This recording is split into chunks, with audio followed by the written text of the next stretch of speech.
Chers amis, il y a quelques personnes qu'il me fait plaisir de saluer.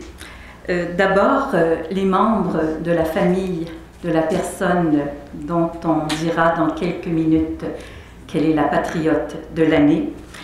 Également, Monsieur Gilles Duceppe. Bonjour, Monsieur Duceppe. Merci d'être des nôtres aujourd'hui. Monsieur le patriote de l'année 2008-2009, Monsieur Robert Laplante. Merci, Monsieur Laplante, d'être avec nous.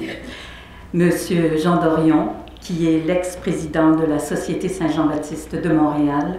Madame Françoise David, qui nous fait aussi le plaisir d'être des nôtres aujourd'hui.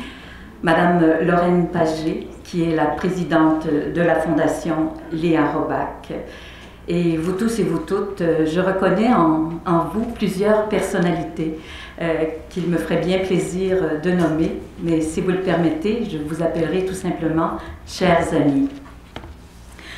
Alors, chers amis, je m'appelle Nicole Boudreau et j'ai été de mars 1986 à mars 1989 la présidente de la Société Saint-Jean-Baptiste de Montréal.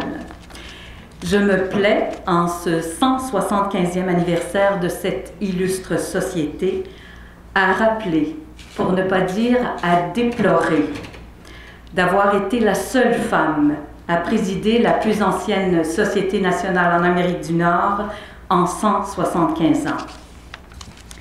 C'est donc à ce titre aujourd'hui et avec le plus grand des plaisirs que j'animerai ce matin l'événement au cours duquel le président de la Société Saint-Jean-Baptiste de Montréal, Mario Beaulieu, dévoilera le nom de la patriote de l'année 2009-2010. Sans plus tarder, je lui demande de bien vouloir prendre la parole, mesdames et messieurs, Monsieur Mario Beaulieu. Bienvenue. Le titre de patriote de l'année célèbre la filiation entre le combat des patriotes de 1837 et 1838 pour la démocratie, la liberté et la reconnaissance de l'identité nationale et l'engagement d'une Québécoise ou d'un Québécois d'aujourd'hui au service de ces valeurs. Il est attribué par la Société Saint-Jean-Baptiste de Montréal depuis 1975, en novembre, mois des Patriotes. Le pionnier indépendantiste Marcel Chaput en fut le premier récipiendaire. Lui ont succédé, entre autres, André Ferretti, Raymond Lévesque, Jacques Parizeau, Jacques Proulx, Carmen Sabag, Jean-Claude Germain, Paul Piché, Monique Vézina, qu'on salue, qui est ici présentement, Gérald Larose, Yves Michaud, Fernand Daou, Jean-Marc Léger, Marcel Tessier, qui est aussi qui nous fait l'honneur d'être ici, René Blanchette et Georges Aubin, Locke Merville, Louise Lorrain, une ex-patriote de l'année qui est ici aujourd'hui aussi, Bernard Landry, Loco Locas et l'an dernier, Robert Laplante. C'est avec une grande fierté que la Société Saint-Jean-Baptiste de Montréal décerne le titre de patriote de l'année 2009-2010 à titre posthume à Hélène Pedneau.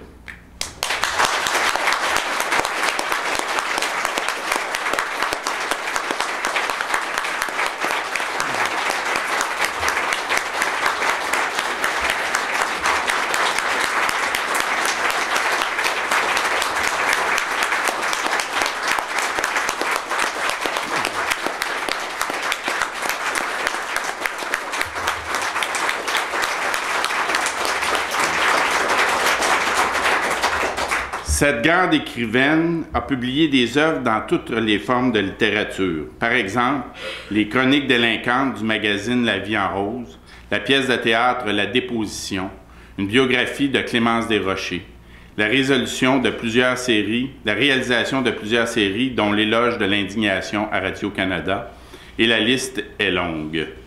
Autour d'elle, d'abord et jusqu'à son dernier repos, l'eau. Cette eau si pure, limpide, qu'elle portait au cœur de son propre nom et qui l'a inspirée dans la protection de cette richesse incommensurable. Cette eau de tous les peuples, ce combat pour l'universalité du droit à la source de la vie, elle l'a mené en cofondant la coalition Au Secours et en y militant jusqu'à son dernier souffle. Parfois, le fleuve s'est changé en torrent, et c'est avec colère, fougue et une saine indignation qu'Hélène Pedneau a mené ses autres combats, dont ceux de la langue et de l'indépendance. Pour elle, la cause du français et de l'eau était interreliée. Elle écrivait en 1999 que, comme la langue, l'eau est beaucoup plus qu'un outil pour les Québécois. C'est un symbole fondamental qui fait partie non seulement de notre patrimoine, mais de notre inconscient collectif.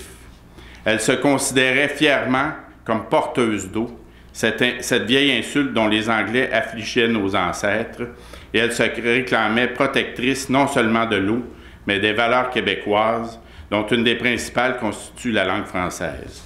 Elle siégeait au Conseil de la souveraineté. En 2003, dans son texte « La force du désir », elle écrivait que pour faire l'indépendance, une conjoncture, ça n'existe pas, ça se crée. Elle était de celles qui croyaient à l'action, qui comprenaient que la goutte d'eau dans sa course vers l'océan ne demande pas la permission. Elle s'allie à ses semblables et suit la marche fatidique de la gravité terrestre. Et pour Hélène Pedneau, cette gravité, cet inévitable destin entraînant naturellement les peuples vers leur libération, devait conduire à l'indépendance du Québec. Elle fut une combattante du pays réel, de ses habitants, de ces femmes qui demandaient du pain et des roses, de ces hommes qui espéraient de meilleures conditions de vie. Ses convictions n'étaient pas lucides, mais translucides et solidaires.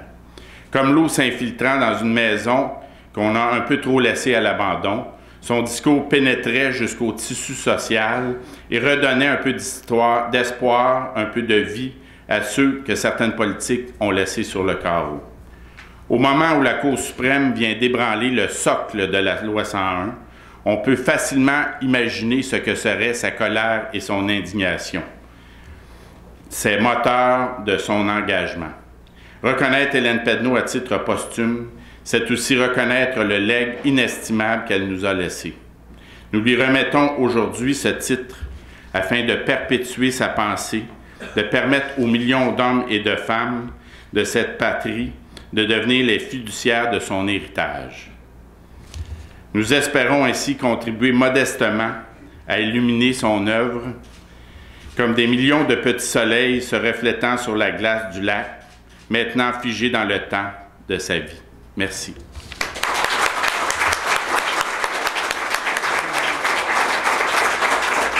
Merci, Monsieur le Président.